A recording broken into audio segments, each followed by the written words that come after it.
पाठ 1 भाषा, लिपि, व्याकरण और साहित्य। Language, script, grammar and literature. भाषा, लैंग्वेज। मनुष्य एक सामाजिक प्राणी होने के साथ साथ चिंतनशील प्राणी भी है। अतः मनुष्य के भावों और विचारों का क्षेत्र बहुत विस्तृत है। मनुष्य के मनोभावों की पूर्ण अभिव्यक्ति इशारों या संकेतों के माध्यम से संभव नहीं है। सभ्यता के विकास क्रम के साथ साथ मानवीय भावाभिव्यक्ति के लिए एक सक्षम माध्यम की आवश्यकता भी महसूस की गई। ऐसी मान्यता है कि अन्य आवश्यकताओं की पूर्ति के लिए मानव द्वारा किए गए महत्वपूर्ण आविष्कारों की तरह ही मनुष्य ने भावाभिव्यक्ति के लिए भाषा का आविष्कार किया है। विधाता ने अन्य पशु पक्षियों के समान बोली के रूप में कुछ मौलिक ध्वनियां मनुष्य को प्रदान की थीं, जिन्हें मनुष्य ने भाषा के रूप में विकसित कर लिया है। उच्चारण अवयवों से उच्चरित ध्वनियों में आवश्यक जोड़ तोड़ करके जो ध्वनि संकेत विकसित किए गए, उनसे भाषा का मौखिक रूप बना। इस रूप में हजारों वर्षों तक भाषा फलती फूलती रही। विभिन्न भौगोलिक क्षेत्रों में बंटे अलग अलग मानव समुदायों में अलग अलग भाषाओं का विकास हुआ। विकास की यह प्रक्रिया निरंतर चलती रही, जिसके कारण एक ही भौगोलिक क्षेत्र में अलग अलग कालों में विभिन्न भाषाओं का प्रचलन होता रहा। उदाहरण के लिए संस्कृत, पाली, प्राकृत, विभिन्न अपभ्रंश और हिंदी सहित अन्य भारतीय भाषाएं अलग अलग कालखंडों में भारतवर्ष में प्रचलित रही हैं। कालांतर में मौखिक ध्वनि संकेतों के लिए लिखित लिपि चिन्हों का व्यवहार होने लगा, जिससे भाषा का लिखित रूप सामने आया। हम अपने मनोभावों और विचारों को एक दूसरे पर प्रकट करने के लिए जिस साधन का प्रयोग करते हैं, वह भाषा कहलाती है। भाषा का संबंध भाष अथवा वाक से है। भाष से भाषा शब्द की उत्पत्ति हुई है। वाक से अभिप्राय मुख से उच्चरित ध्वनियों से है, अर्थात वे सभी ध्वनियां जो मिलकर शब्द या वाक्य के रूप में एक अर्थ अथवा भाव को प्रकट करती हैं, भाषा कहलाती है। संसार में अनेक भाषाओं का प्रयोग किया जाता है, जैसे हिंदी, संस्कृत, अंग्रेजी, ग्रीक, लैटिन, अरबी, फारसी, उर्दू, रूसी, चीनी, स्पेनिश, फ्रेंच, बर्मी, जापानी आदि। भाषा के रूप, फॉर्म्स ऑफ लैंग्वेज। मानव अपने भावों तथा विचारों को आपस में बोल सुनकर अथवा पढ़कर लिखकर प्रकट करता है। इस प्रकार भाषा के दो रूप होते हैं। भाषा के दो रूप इस प्रकार हैं। भाषा के रूप मौखिक भाषा, लिखित भाषा। मौखिक भाषा मुख से बोली जाने वाली या कानों से सुनी जाने वाली वाणी भाषा का मौखिक रूप है।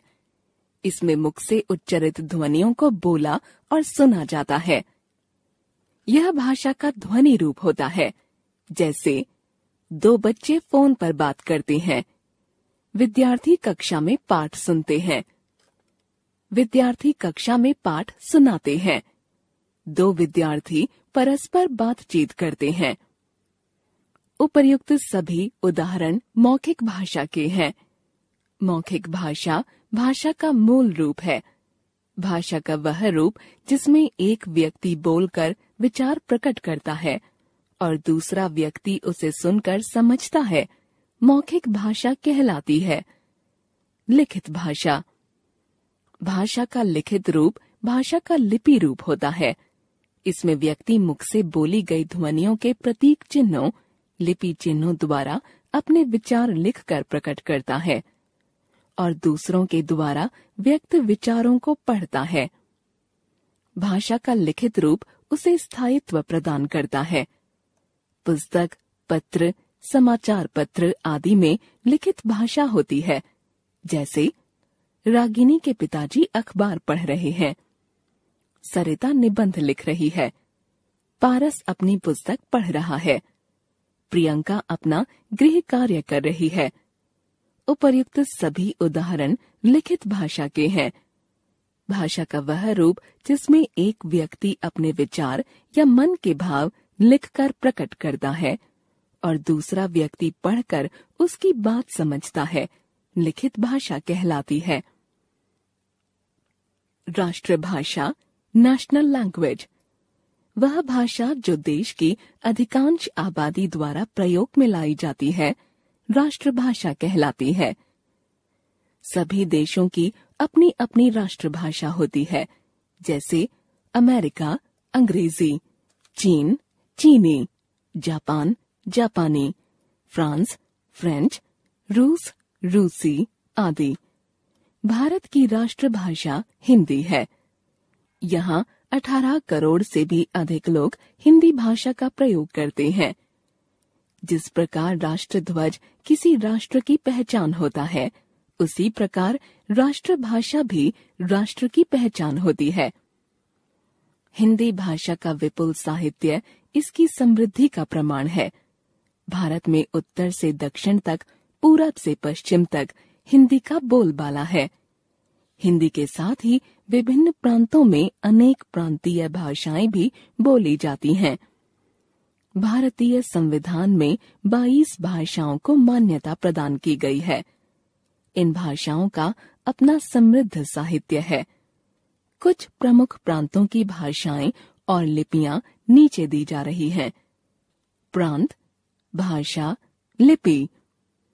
पंजाब पंजाबी, गुरमुखी।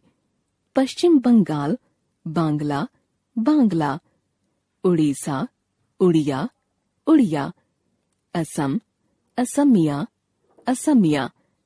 आंध्र प्रदेश तेलुगु, तेलुगु। उत्तर प्रदेश हिंदी देवनागरी। बिहार हिंदी देवनागरी। झारखंड हिंदी देवनागरी। राजस्थान हिंदी देवनागरी। केरल मलयालम, मलयालम। तमिलनाडु तमिल, तमिल। हिमाचल प्रदेश हिंदी देवनागरी। उत्तराखंड हिंदी देवनागरी। हरियाणा हिंदी देवनागरी। मध्य प्रदेश हिंदी देवनागरी। छत्तीसगढ़ हिंदी देवनागरी। महाराष्ट्र मराठी देवनागरी। गुजरात गुजराती देवनागरी।